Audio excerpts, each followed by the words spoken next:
बघा, बापरे बाप, काय साईज आहे मित्रांनो, एवढा मोठा फुल साईज. मला वाटतं हे कसं आहे, खूप मोठे मोठे वाटतात म्हणून असा मोठा साप येते की मगच लोकांना असं वाटतं हा अजगर आहे. एवढा मोठा कुत्र्याने 2:30 वाजता आरडा असा केला की त्याला दाबलंय कुणी. वरून खाली आलो आणि गाडीचं इथं होतं आणि मला त्याने पुढे येऊन मला ढकललं.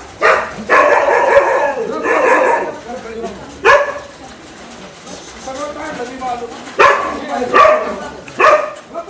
तर जय शिवराय मित्रांनो, मी आज आली पुणे एअरपोर्ट जवळ जो लोहगाव एरिया आहे तिथे. आणि इथे असं झालं की रात्री 2:30 वाजता त्यांच्या डॉगीला साप दिसलाय. क्यूट डॉगी आहे, चिकू नावाच्या या डॉगीने रात्री 2:30 वाजता साप बघितलाय. आणि डॉगी आणि हे दादा रात्री 2:30 वाजल्यापासून आत्ता वाजले असतील 7-7:30 वाजले असतील, आत्तापर्यंत ते लक्ष ठेवून आहेत. आमच्याशी त्यांचा लेट संपर्क झाला, त्याच्यामुळे आम्ही सकाळी आलोय. पण रात्रभर खूप पाऊस चालू होता असं दादांचं म्हणणं आहे, कारण मी रात्री असं इथे नव्हते. बघूयात आता, ते म्हणतात ते घेऊनच या. आता बघू आपण. हे तुम्ही घेतलं का दादा? मी आपलं तयारी करून ठेवली म्हणलं झालं तर ते काय बाबा वरून हे का आली तर वरून. इकडे या 3 येत आहे तिकडे.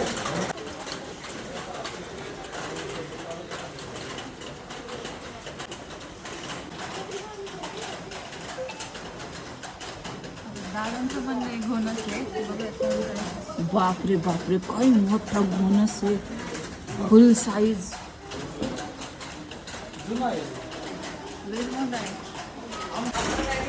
तर खूप असा मोठ्या साईजमध्ये रसल वाईफमध्ये दाखवतो तुम्हाला एकदा.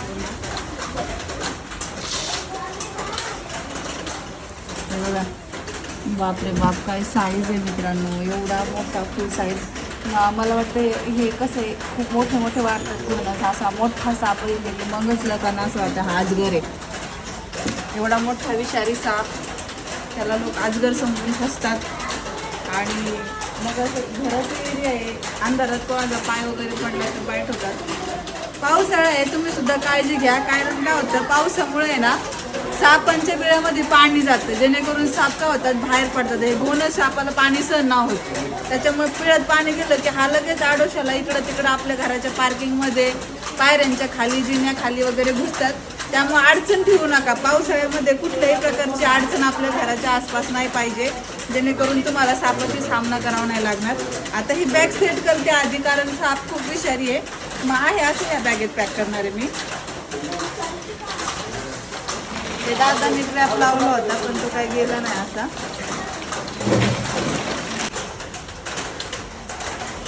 बॅग सेट केली आहे, आता आपण घेऊ करायची आहे.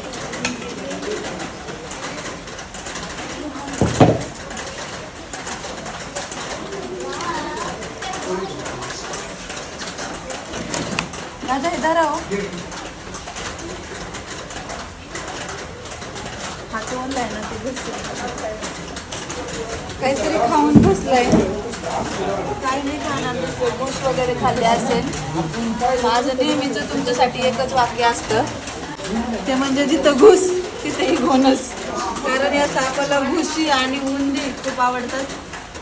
चला आता घेऊ पकडून याला. एकदा निवांत बसले तर तुम्हाला ह्याची डिझाईन सांगणार आहे मी. कारण काय झाले, पावसाळ्यामध्ये ह्या सापासोबत ह्या सापाची पिल्लं सुद्धा बाहेर पडतात. आणि ती पिल्लं आणि हा साप सेम दिसतो. त्याच्या अंगावर एकदा बघून घ्या तुम्ही हा साप कसा दिसतो. तुम्ही जर नवीनच माझा व्हिडिओ बघत असाल तर लक्षात ठेवा, विषारी जातीचा हा घोणस साप, याची पिल्लं सुद्धा सेम अशी दिसतात. जी की पावसाळ्यामध्ये लहान मुलांच्या शूजमध्ये, आपल्या गॅलरीमध्ये वगैरे काय होतं सामानामध्ये येतात. तुम्ही काळजी घेतली पाहिजे. साप निशाचर आहे, त्याच्यामुळे रात्रीचा बाहेर पडतो आणि तो रात्रीच आला असावा. ठीक आहे, आता पकड घ्यायला.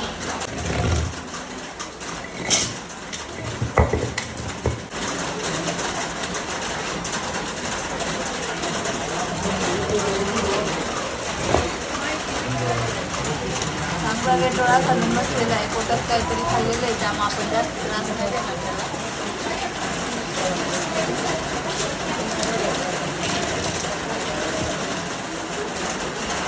आता बघा, सापामध्ये आणि माझ्यामध्ये 2 फुटाचं अंतर आहे. याच्यावरून तुम्ही व्हिडिओ बघता तुमच्या लक्षात एक गोष्ट आली असेल की जरी मी त्याच्याजवळ बसले तरी तो माझ्यावर अटॅक करतोय का, अजूनपर्यंत त्याने माझा चावा घेतलाय का? नाही. साप असा चावत नाही. जोपर्यंत तुम्ही त्याला छेडत नाही, अगदीच फार त्याच्या इथं जवळ पाय दिला तर तो चावू शकतो. पण मी अशी निवांत बसले असं तर मला काही करणार नाही. जोपर्यंत आपण सापाला छेडत नाही, त्याला आपला धक्का लागत नाही, तोपर्यंत साप आपल्याला दंश करत नाही. त्रिकोणी आकाराचं तोंड आहे, जाड सरपट असं शरीर आहे, अंगावर टिपके आहेत आणि डोळ्यामध्ये उभी अशी काळी बाहुली आहे. काही सापांच्या गोल असते, काही सापांची आडवी असते. या विषारी सापाच्या डोळ्यामध्ये उभी बाहुली असते. तर असं वायपर प्रजातीचा हा साप, इंग्लिशमध्ये रसेल वायपर, ग्रामीण भागात परुड अशी नावं आहे त्या सापाला, आणि घोणस हे मुख्य नाव. चला आता याला पॅक करते, बघूया त्याची काय रिएक्शन आहे. खूप ॲग्रेसिव्ह पण असू शकतो, शांत पद्धतीने पकडण्याचा प्रयत्न करूया.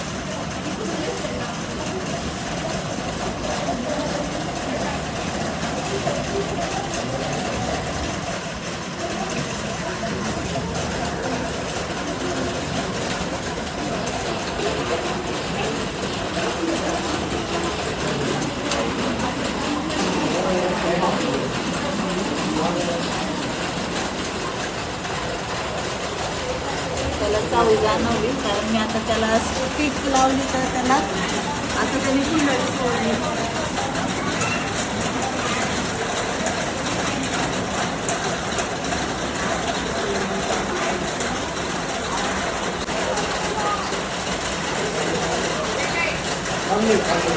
खाल्लंय त्याने, पोटात घुस आहे त्याच्या,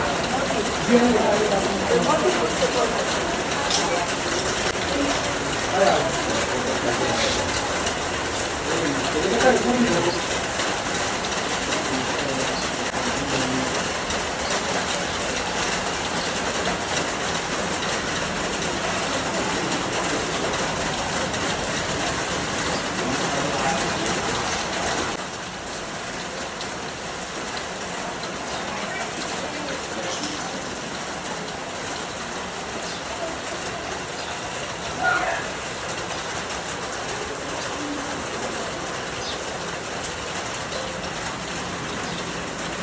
तुम्ही म्हणता समोर हात का लावला, इथे शिलाई दिलेली आहे बघा, शिलाई मारलेली आहे की आतमध्ये सापाने दंश नको करायला.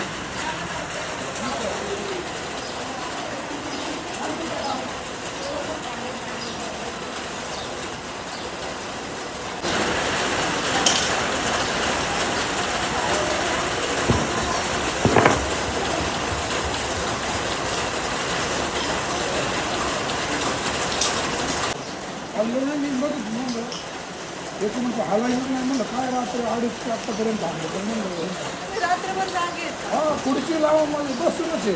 अहो ते थोडा हल्लं तर कुत्र सावध व्हायचं, ते पण मोकळं होतं, ते अजिबात हालून देत नव्हतं. हो आत्ता मागलं तू झालं. मी ती करते तास बसून होतो. ते नक्कीच हल्लं तरी सावध होतं नाव आहे. याला आम्हाला लाईट दिसलं तर हलत करून याला लगेच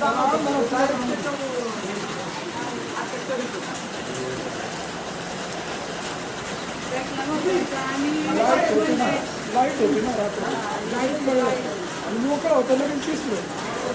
आम्ही नाही मारत, आज त्यात सोमवार आहे. वाजल्यापासून साप आहे, हे दादा नेहमी माझे व्हिडिओ करत असतात. बघा ते मारू शकत होते, पण त्यांनी काय विचार केला, आपणच त्यांच्या जागी घरं बांधले, ते जाणार कुठं. ठीक आहे, तो विषारी आहे, पण निसर्गामध्ये प्रत्येकाला जगण्याचा अधिकार आहे.